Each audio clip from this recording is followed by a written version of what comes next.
김기현 나와 동행, 안, 천, 김 때리기, 대구 경북 합동 연설회 하이라이트 대목 준비했습니다. 한번 들어보시죠.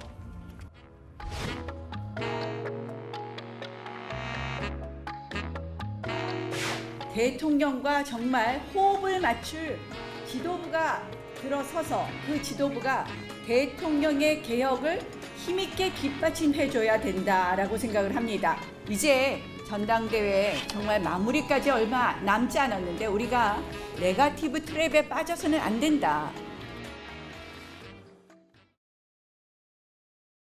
대한민국 세계 선진국으로 만들었던 산업화의 주역, 바로 그 위대한 박정희 대통령님을 배출해낸 곳이기도 합니다. 저 김기현이 오수를 살려낸 대구 경북의 종기를 더 크게 계승하겠습니다. 저 안철수의 뿌리는 경북 영주입니다. 사실 제 아내가 연설에 참석한 적이 없었는데 대구만은 오고 싶다고 해서 오늘 함께 왔습니다. 지금 대구 경북은 박정희 문패만 걸린 퇴락한 고택이 되었습니다. 오로지 표만 바라고 가끔 서문시장에 와서 손은 들고 가는 정치인들을 보며 허전함과 함께 분노가 치밀어 오르지 않으십니까? 박근혜 대통령이 살고 계시던 청와대에 대한 압수수색도 제가 막아냈습니다. 그 시절 여기 있던 후보들은 과연 무엇을 했습니까? 이제 전당대회가 한 일주일 정도 남았습니다. 3월 8일 전당대회니까 오늘이 3월 1일이니까 얼마 남지 않았군요. 자, 박정아 딱 일주일. 의원님, 딱 일주일 남았나요? 예, 오늘이 수요일이잖아요. 그러니까 예. 3월 8일 다음 주 수요일 날 그 결선이 없다면 그날 끝나는 거니까 딱 꼬박 일주일 남았습니다. 그렇군요.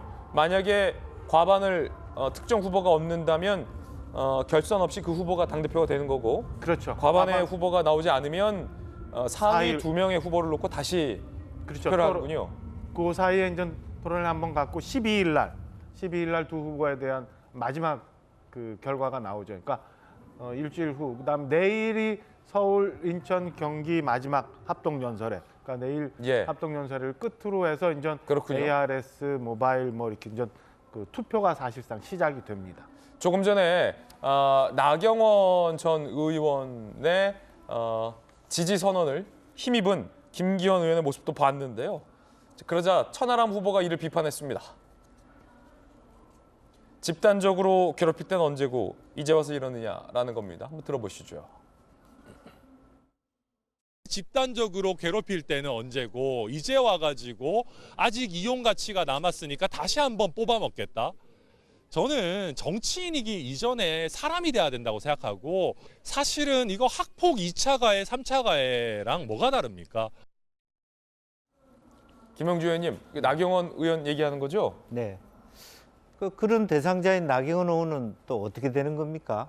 사실은 참 안타까운 부분이고, 실제적으로 이 전당대회는 한편으로 보면 국민의힘 자체의 하나의 꽃이고, 그 축제고 이제 이런 부분인데, 리더십 하나하나 중요한 리더들이 서로 공격하고 망가지고 이렇게 돼가는 것들이 좀 가슴 아픈 부분도 없지 않아 있다. 뭐 사실은 가장 큰 이번 그 의문의 패배를 당한 사람이 사실은 나경원 전 대표 같다는 생각이 들고요. 좀 안타깝다는 생각이 있고, 어쨌든 뭐 이제는 얼마 남지 않았으니까 이 전당대회가 조금 이제 마무리 단계에서는 서로 간에 그동안에 노골화된 적대 감정을 좀 줄이고, 좀 마지막이라도 좀 비전 중심으로 앞으로 대통령과 함께 당이 어떻게 발전할 것이다, 어떤 식으로 총선 승리를 가져올 것이다, 이제 그런 얘기들이 좀 더 많이 풍성하게 올라갔으면 좋겠다는 말씀을 드리고 싶습니다.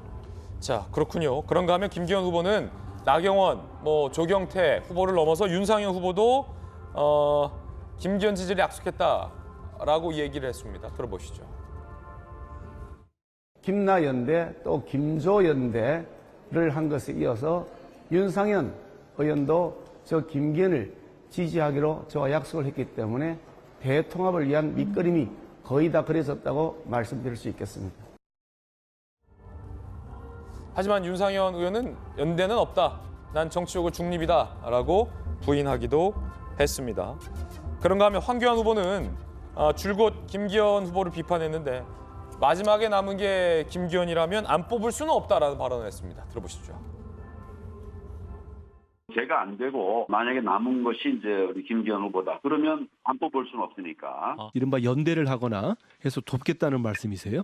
지금 연대 얘기할 때는 아니고 대선 후보 나왔다가 떨어진 뒤에도 내가 계속 윤석열 대통령을 응원하고 도왔거든요. 모르게 남들 알게 모르게 도왔어요.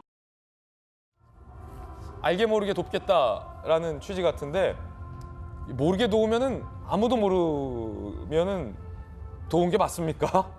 그러니까요. 뭐 알게 도와야 되는데 서로 뭐 그런 얘기를 좀 하려고 하는 것 같아요. 아까도 말씀드렸지만 이제 일주일 정도 남기고 나니까 대충의 표심이 정리가 되고 최근에 나온 여론조사 결과들 뭐 이런 걸 보면서 이제 그 선거 전당대 이후의 과정에 대해서 각 주자군들도 이제 민주당 상황을 보면서 이제 통합, 화합 이런 거에 대해서 고민을 해가기 시작하는 시대가 왔구나라는 생각이 듭니다. 뭐 아무튼 어떤 결과가 나오던 간에 그래도 그 안에서 좋은 화합과 통합을 할 수 있는 그런 전당대 결과가 나오기를 기대합니다. 그런가 하면 안철수 후보는 김기현 때리기에 나섰습니다. 울산 땅 말고 다른 땅도 많아 염려가 많다. 민주당에 숨겨진 자료가 많다고 들었다. 김기현 후보 쪽은 근거 없는 음모론이다라고 일축하기도 했습니다. 이제 끝까지 1위 후보에 대한 비판이 이어지고 있는 셈입니다. 그런가 하면 이 주호영 원내대표와 천하람 후보 간의 이 지역구를 둔 설전도, 의회 설전도 나왔는데요. 주호영 의원 이야기 들어보시죠. 지난 21대 총선에서 우리 당이 무슨 바람이 불어서 의원들을 지역구를 많이 바꾸고 다 실패했습니다. 선거구를 함부로 옮긴다는 것이 얼마나 위험한 일인지 준비 안 된 선거를 치르는 것이 얼마나 이 잘못된 것인지를 잘 인식 못하고 있다고. 자, 그러자 천하람 후보는 왜 우리 당 텃밭 정치인들은 대구에 있는 팔공산만 오르느냐라며 비판을 했습니다. 진정한 산악인은 새로운 산에 도전하라 라며 텃밭 말고 다른 지역에 나가라, 수도권에 나와라, 험지에 나와라 라고 요구를 했습니다. 전당대회 소식까지 모두 전해드렸습니다.